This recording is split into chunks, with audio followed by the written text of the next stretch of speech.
দিয়ে দিলাম। ওইগুলো দেওয়া হয়ে গেছে, শুকনো মশলা দেওয়া হয়ে গেছে।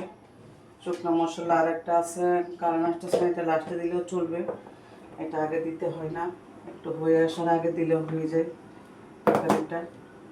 তো আমি এখন বাটা মশলাটা দিয়ে দিচ্ছি। বাটা মশলা তো ডিপে রাখি, ডিপে রাখার কারণে এটা মনে করেন বরফ হয়ে থাকে। তো এটা আমি ছুরি দিয়ে খেটে তারপরে একটু দিয়ে দিই যতটুকু লাগে, কারণ একটু গরু গোস্ততে একটু পরিমাণে বেশি দেওয়া লাগে, কারণ যেহেতু আমি আলু দিব।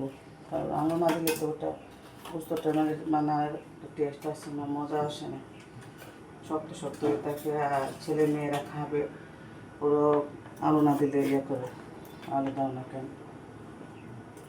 প্রতিটা রান্নাতে আলু থাকে, আলু ছাড়া কোনো রান্না হয় না।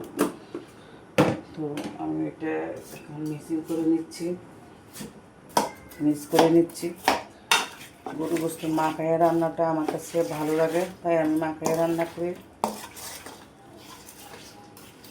এখন সব মশলা দেওয়া হয়ে গেছে, আর একটা মশলা আছে, এটা মিক্স মশলা, মানে বিভিন্ন মশলাটা আমি দিব।